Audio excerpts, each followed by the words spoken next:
6절, 7절, 8절 어제 제가 한 단계 뛰어 넘어갔습니다. 6절, 7절, 8절 보시겠습니다. 제가 봉독해 드립니다. 그대가 범죄한들 하나님께 무슨 영향이 있겠으며 그대의 악행이 가득한들 하나님께 무슨 상관이 있겠으며 그대가 의로운들 하나님께 무엇을 드리겠으며 그가 그대의 손에서 무엇을 받으시겠느냐.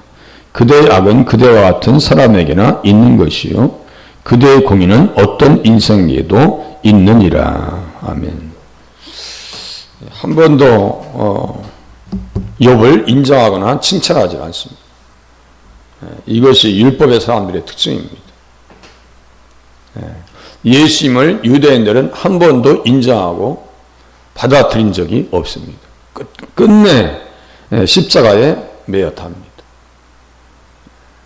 그렇게 해서 유대인들은 죄의 길로 갑니다. 지금 욥의 친구들도 계속해서 욥을 코너로 세웁니다. 그렇게 하면서 욥이 고통 중에 좌절 중에 공격을 당하면서 무엇을 이야기했느냐?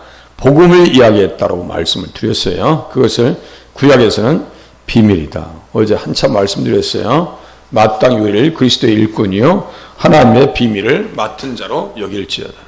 이 비밀을 알아야 복음의 사명을 감당할 수가 있습니다. 욥은 하나님의 비밀을 안 사람입니다. 그래서 그대가 범죄한들 하나님께 무슨 영향이 있겠으며 그대의 악행이 가득한들 하나님께 무슨 상관이 있겠으며. 원론적으로는 틀린 얘기 아닙니다. 범죄한다고 해서 하나님 앞에 영향이 있어요 없어요? 없어요. 악행이 가득한다고 해서 하나님께 상관이 있을까요? 하나님에게 영향을 미치지 않습니다. 자기들만 깨지지. 그러니까 하나님께서는 말씀을 지키라고 하시는 거예요. 하나님의 영광이 훼손되지도 않아요. 막 자기들이 막 하나님을 향해서 삿대질하고 욕한다고 해서 기독교를 막 욕한다고 해서 하나님의 영광이 훼손이 될까요? 절대 훼손되는 일 없어요. 누워서 침 뱉깁니다. 이스라엘 백성들이 그렇게 말을 안 듣고 세상에 선지자들을 그냥 복창이 터지게 만듭니다. 사명 국가가 그렇게 살면 안 되거든요. 머리끝에서 발끝까지 죄의 결과로 인해서 성한 데가 하나도 없어요. 온전한 데가 없어요. 그런데도 돌아오질 않아요. 그때 우시아 왕 때에 이사야가 하나님의 영광의 보좌를 봅니다. 부활하신 예수님께서 보좌에 계신 것을 봐요. 다시요, 성경은요 시간의 순서대로 이렇게 기록되질 않습니다. 막 섞어놨어요. 그럼 찾아봐 이거예요. 이사야서 6장 한번 봐보시겠습니다. 하나님의 영광이 훼손이 됐나 안 됐나 보세요. 이사야서 6장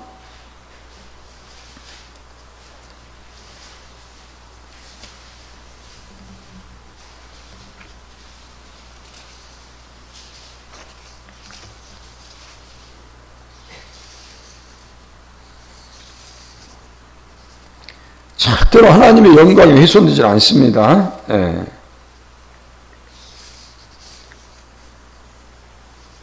3절 보세요. 서로 불러 이르되 거룩하다 거룩하다 거룩하다. 만군의 여호와여 그의 영광이 온 땅에 충만하도다 하더라. 이 계시록 4장에도 그대로 나옵니다. 막 스랍들이 막 거룩하다 거룩하다. 내 생물이 또 찬양하죠. 그러니까 찬양 받으시는 분이 누구예요? 계시록 4장에 보면 전에는 죽었었고 정확하게 예수님에 대한 이야기입니다. 지금 그러니까 보세요. 이 땅은 다 무너졌습니다. 이스라엘가 볼 때 이 사람들은 그냥 완전히 죄 가운데 묻혀있는 사람들이에요. 그런데 하늘의 영광은요 온 땅에 영광이 그의 영광이 온 땅에 충만하도다. 백성은 깨닫지 못하고 기가 막히고 마음이 둔하게 되어지고 눈으로 보고 귀로 듣고 마음으로 깨닫고 이런 것이 전혀 없어요. 다 무너집니다. 이스라엘 백성들의 전토들이 다 깨집니다. 황폐화되어집니다. 5장에 있는 말씀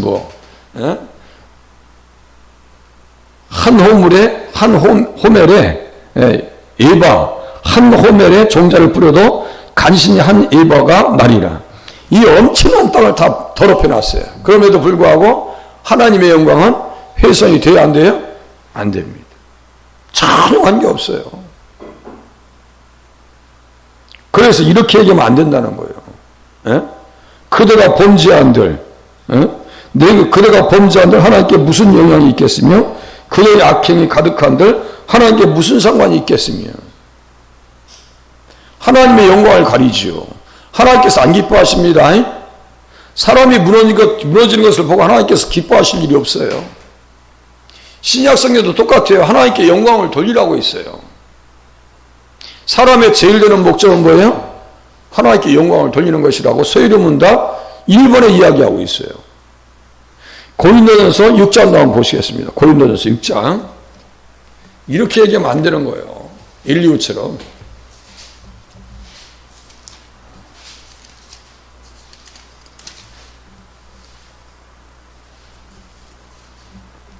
맨 끝에 보세요. 고린도전서 6장.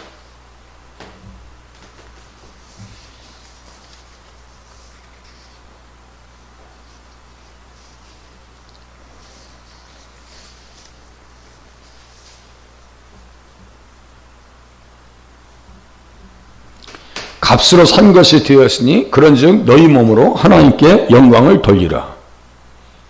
써있는 우리의 이성적인 그 생각을 따라가면 안 돼요. 물론 하나님의 영광이 더해지고 빼어지진 않아요. 그러나 하나님께 영광을 돌리라고 써있죠. 연예인들 원래 시상식 할 때요, 앞에서 하나님께 영광을 돌리라 이런 표현을 하지 말라고 그래요. 그렇게 시킨대요. 아니 뭔 이렇게 상 받는 분들 조심하셔야 할 것이 앞에 서서 그런 얘기 하지 마시라고. 그래도 굳이요 얘기합니다. 이한이, 최수종 이런 믿음의 사람들은요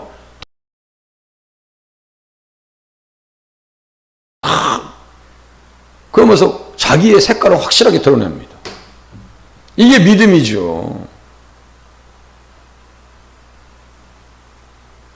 뭐 세상 눈치를 보면서 살 게 뭐가 있어요. 성경 써있는 그대로 살아야지. 믿지 않는 사람들도 하나님께 영광을 돌려야 되는 줄 알아요.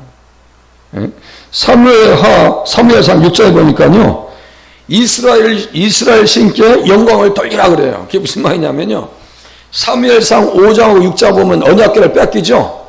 언약궤가 블레셋 땅에 들어가서 7개월 동안 있습니다. 완전히 초토화됩니다. 막 전염병에 막 사람들이 막 재날 때문에 못 살아. 야, 이거 언약궤 어떻게 하냐. 이 다곤 신전에 들어가서 뭐 손목하고 목이 다 부러지고 이게 큰일 났다. 이거 어떻게 하면 좋겠냐. 그리고 블레셋 5 도시에 다 들어다닙니다. 야, 너희들이 좀 가져가 봐. 이쪽에 가져가 봐.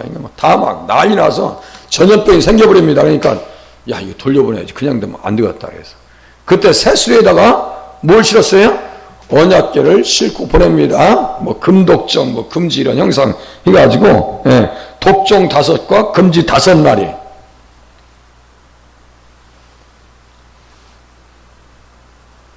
그래서 그걸 가지고 이제 아리우나의 타자마다 이 사건이 나오는 거예요. 그때도 똑같이 새수레에다 싣고 가다가 재앙을 당한 거예요. 다시요. 기록된 말씀대로 살아야 돼요. 기록된 말씀대로. 민수기 4장 15절에 선물에 손을 대지 말라 했죠. 베레스 우사가 되어버린 거예요. 우사가 베레스 우사가 되어버린 거예요. 하나님 앞에 영광을 돌리라고. 의롭게 산들 그 의가 어떻게 된다고요? 지금 엘리후가 얘기하고 있는 거예요. 그대가 범죄한다 하나님께 무슨 영향이 있겠으며 그대의 악행이 가득한들 무슨 상관이 있겠느냐. 뭐 그대의 악은 그대 같은 사람에게 있는 것이요 그대의 공의는 어떤 인사에게도 있느니라. 이렇게 얘기하면 안 되는 거예요. 그잖아요? 이렇게 얘기하면 안 되는 거예요. 그냥 욥이 대충 산 인생입니까? 그렇지 않아요. 그래서 이 말들 하나하나는요 욥의 말을 뒤집는 말입니다. 다시 이제 욥기 35장으로 가보겠습니다. 욥기 35장.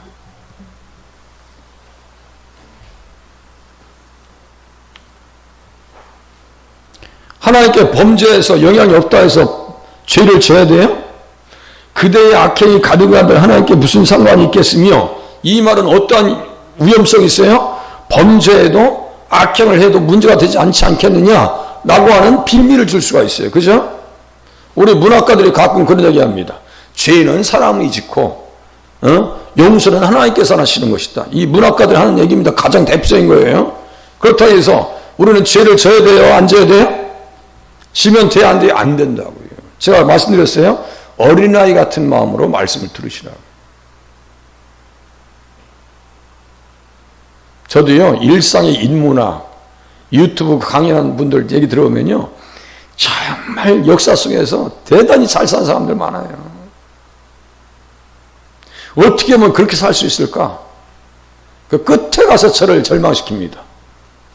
어제는 제가 일본에 한국 사람 편에 서서 정말 일을 했던 그 변호사 한 분이 있어요. 근데 그 변호사 하도 뭐 대단한 사람이기 때문에 제가 다른 일을 하면서 그냥 저는 그냥 일만 하지 않아요. 틀어놓고 들어봐요.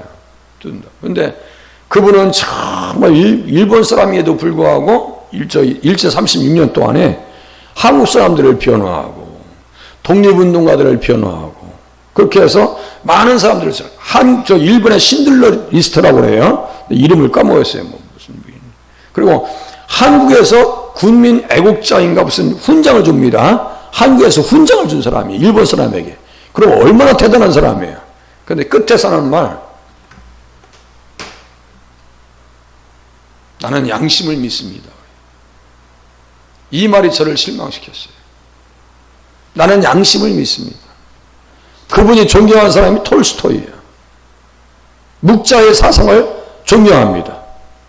대단한 선을 행합니다. 옳은 일을 합니다. 우리 국민들 편에서는 대단한 사람이에요. 이완용과 비교되죠. 그런데 끝에 와서는 무슨 말 하느냐? 나는 내 양심을 믿습니다. 이게 문학의 한계입니다. 이 세상의 한계예요. 그러니까 우리는 결국 누구를 믿으셔야 돼요? 예수 믿으셔야 돼요. 다른 대안이 없어요. 다른 대안이 없어요. 예수 믿어야 살 길이 있다는 사실을 깨달으시길 바랍니다. 이 사람들은 계속 자기 편 들어가지고 자기들까지 이렇게 편 먹고 지금 욥을 계속해서 공격하고 있어요. 백날 공격해봐라. 욥은 무너지나.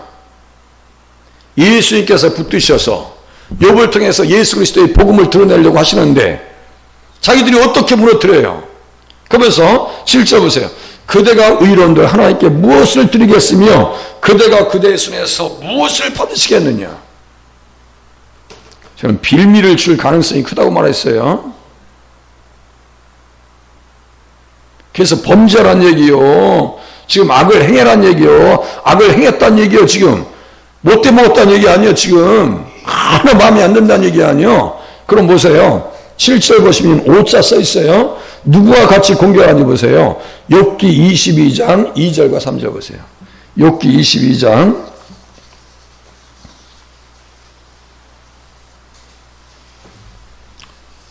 2절과 3절. 복습하게 해줘서 고마워요. 인류는 복습하게 해줘서 고마워요. 그 단패요. 꺾지 못하는 것을 봤으면 다른 방향으로 얘기해 줬으면 좋았을 건데 자기도 못 꺾고 지금. 엘리바스가 말합니다. 사람이 어찌 하나님께 유익하게 하겠느냐. 지혜로운 자도 자기에게 유익할 따름이니라. 내가 의로운들 젖는 자에게 무슨 기쁨이 있겠으며 내 행위가 온전한들 그에게 무슨 이익이 있겠느냐. 이것도 좀 묘한 말이에요. 자, 하나님은 당신님 자체가 영광스럽습니다. 그러나 사람들이 영광을 훼손할 수는 없어요. 우리가 영광을 돌린다 해도 더 플러스되고 마이너스 되는 거 아니에요. 그러나 하나님께서 뭐라 했어요? 영광을 돌리라고 말씀하셨어요. 영광을 나타내셨습니다. 그리고 당신의 존귀를 챙기십니다. 무엇을 해요? 십계명으로 여호와 이름을 망령 때 일컫게 하지 말라. 우리는 세상에 하나님의 자녀로서 하나님의 자녀답게 살아야 되는 게 맞습니다. 그죠? 하나님의 자녀답게 살아야 돼요. 그래서 법을 지켜야 되는 거예요. 그대가 의로운들 젖는 자에게 무슨 기쁨이 있겠으며. 아니 기뻐하셨지 왜 안 기뻐하셨어요? 자랑하셨어요. 주님은 누구에게? 사탄에게. 야, 내 종 욥을 유에서 봤느냐? 그와 같이 온전하고 정직해서 하나님을 경외해서 악에서 떠난 사람이 없어. 내가 그래서 그 사람을 내가 구속사의 도구로 쓰려고 그래 라고 주님이 자랑하시는 거예요. 지금 우리 구속사적 입장에서 보실 때 하나님은 깨끗한 사람을 쓰십니다. 사도 바울도요, 하나님께서 예수님을 만난 이후에 쓰십니다. 만나게 하신 이후에 다 깨끗이 씻어주셨어요. 피로 다 씻음 받게 하셨어요. 양심의 악을 깨닫고 자기가 죄인 중에 괴수라고 했어요. 씻음 받습니다. 그래서 하나님께서 쓰십니다. 욥도 똑같아요. 태생적으로 의인이 아니라고 했어요. 주님께서 주신 의를 가지고 어떻게 살았는가? 이제 29장과 31장이에요. 이 사람은 지금 아니 네가 정말 그렇게 살았어? 그게 무슨 관계 있는데? 그게 살았어? 네가 무슨 관계에 있었어? 그게 뭔 관계에 있어 그게? 그래서 절대로 욥은요 그렇게 살질 않았습니다. 어떻게 살았느냐? 예수님의 의의 옷을 입고요. 그 시대에 가장 영향력 있는 삶을 살았어요. 예수님의 의의 옷을 입고. 이거 잊지 마셔야 돼요. 29장. 이거 암송구절입니다. 29장 보세요. 저기 어제 제가 빛의 갑옷에 대해서 얘기했어요. 빛의 갑옷. 29장 14절.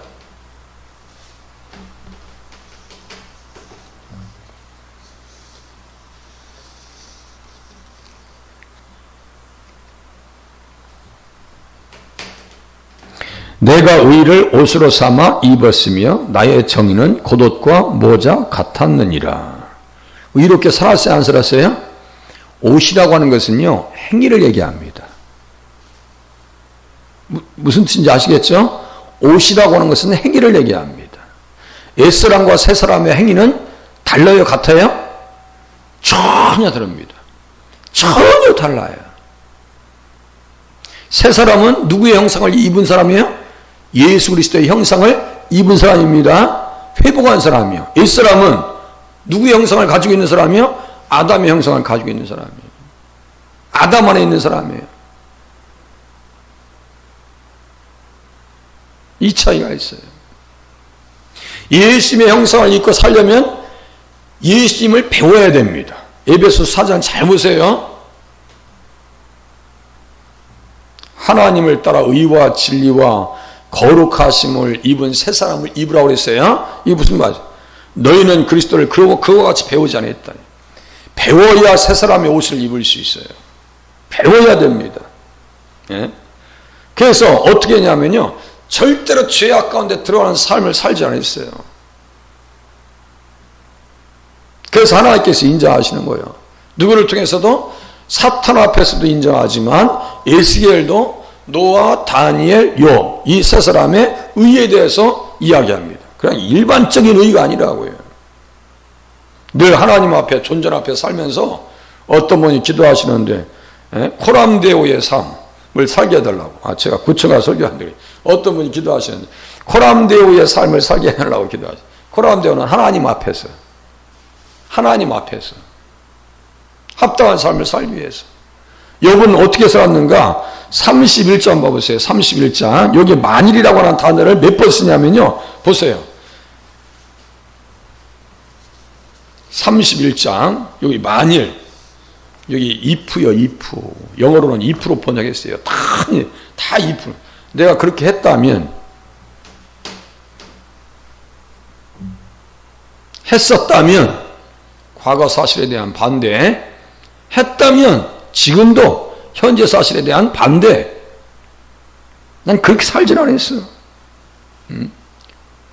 5절 만일, 7절 만일, 9절 만일, 13절 만일, 그리고 19절 만일, 20절 만일, 21절 만일, 24절 만일, 25절 만일, 26절 만일, 그렇게 하고 33절에 내가 언제, 이것도 만일이에요. 38절, 39절, 내가 만일, 이렇게 쭉 써있어요. 이것을 만약에 그렇게 했더라면 재판에 회부할 죄악이니. 28절, 내가 그리하였으면 위에 계신 하나님을 속이는 것이니라. 하나님 속였어요, 안 속였어요? 속이지 않았어요. 그러니까 예수님의 그림자가 된 거예요. 야, 너의 고난을 통해서 십자가의 고통을 내가 증거해야 되겠다라고 주님께서 욥을 들어 사용하신 겁니다. 그래서 나의 의는 믿음으로 살리라. 나의 의는 믿음으로 살리라. 다시요, 의를 선물로 받았어요. 그러면 이 의를 잘 울타리로 말씀을 지키라고 하는 것은요, 샤마르라고 하는 단어를 써요. 샤마르. 그것은요, 그 원뜻이 뭐냐면 가시로 둘레치다. 가시로 둘레쳤다는 얘기예요. 그럼 그 말씀을 어기란 얘기예요? 어기지 말란 얘기예요? 어기지 말고 그 말씀을 어기면 어떤 일이 생긴다는 거예요? 상처가 와요, 안 와요? 다시요. 말씀을 지키라고 하는 것은 뭐라는 뜻이라고요? 가시 울타리로 싹 치는 거예요. 그 사람들은요, 이 영적 감각을 못 느낍니다. 그래서 애통하는 사람은 복이 있는 거예요. 자, 보세요. 애통하는 사람은 말씀 지키지 않으면 너무너무 힘들어. 기도하셔야 될 분이 기도하지 않으면 답답해서 못 살아. 힘들어도 기도하셔야 돼. 그래서 저 북극에 보면요, 곰들이 있어요. 흰 곰들 잘생긴 이쁘죠? 새끼들 보면 얼마나 이뻐요. 그 등치 큰 곰들 있잖아요. 걔들 착할 것 같죠? 어이구 세상에. 그 물개들 있죠? 물개들 이렇게 있으면요, 그 구멍이 있어요. 숨구멍이 있어요. 가만히 거기서 몇 분, 뭐 10분이든 20분이든 기다려. 그럼 얘들은 어떻게 와야 돼요? 숨을 쉬려면 밖으로 나와야 됩니다. 숨을 쉬려면. 그 물개들은 어떻게 하냐면 꼭 항상 숨구멍을 만들어 놔요. 위에다가. 동물의 왕국 보세요. 재밌어요. 숨구멍 만들어 놔요. 그래서 얘들은 숨을 쉬어야 돼. 그 한 20분 되면 반드시 올라온다는 것을 곰이 알아요. 그때 확 덮쳐버립니다. 뭐 몸도 온몸을 살지 않아. 그냥 들어갔다가 그냥 잡아서 끄집어 당겨. 그렇게 이 후각이 얼마나 발달됐냐면요, 10km 밖에서도 새끼의 냄새를 맡습니다. 물개들은 자기 새끼를 이렇게 보호하거든요. 그러면 새끼들 얼마나 이쁜지 아세요? 하얀 털에다가 어떤 다큐멘터리 기자는요, 이렇게 끌어안고 뽀뽀해줘. 너무 귀여워서. 우리 강아지 새끼들 이쁘죠? 물개 새끼들 너무너무 이뻐. 그런데 걔들요, 이 얼음층 밑에, 눈 밑에다가, 두꺼운 눈 밑에다가 숨겨놔. 왜? 공격받을까봐. 그런데도 불구하고요, 곰들이 냄새 맡고 10km 밖에서 와가지고 이걸 뚫어서 걔를 잡아먹습니다. 그런데 물개들은 살려면 호흡을 해야 안 해요? 그 위험한 줄 알면서도요, 눈치 보면서 쭉 올라와서 호흡 잠깐 하고 내려갑니다. 그때 잡히면 죽는 거예요. 우리는 신앙생활에, 기도생활이 쉽지 않다고 어제 저녁에도 말씀드렸어요. 저도 기도할 때요, 온몸의 피곤이 그 기도하는 시간에 막 쏟아질 때가 한두 번이 아니에요. 그래도 기도생활 하셔야 됩니다. 쉬지 말고 기도하라고 주님께서 명령하셨어요. 기도하면서 뭐를 만드셔야 되냐면 울타리를 만들어 나가셔야 돼요. 자, 다시요. 말씀을 지키라는 것은 뭐라고요? 가시 울타리로 치는 거예요. 마음의 울타리가 지금 욥에게는 있었어요, 없었어요? 있었습니다. 이건 재판에 회부될 큰 죄악이다. 내가 만약에 그렇게 했더라면. 그런데 지금 말을 그렇게 하고 있어요. 그대의 악은 그대와 같은 사람에게나 있는 것이요, 그대의 공의는 어떤 인생에게도 있느니라. 이걸 말이라도 하고 있어요. 말이라고. 그래서 엘리오하고 엘리바스 같은 사람은 메시아 계시 언약에 도구로 쓰지 아니하고 그냥 조연만 해. 그 옆에서 그 돕는, 저 욥이 복음을 증거하는데 옆에서 그냥 마이너스 하면서도 도와주는 역할을 해요. 드라마 보세요. 마이너스 하면서 도와주는 사람도 있죠. 그런 역할밖에 안 됩니다. 자, 하나님께서 다시요, 의를 선물로 주셨습니다. 하나님께서 자랑할 수 있을 정도로 하나님의 기뻐하심이 우리의 삶 가운데 나타나도록 하나님의 말씀을 지키게 해달라고 기도하시고요. 또 환경까지도 다스려달라고 기도하시다가 돌아가실 수 있기를 바랍니다. 기도합니다.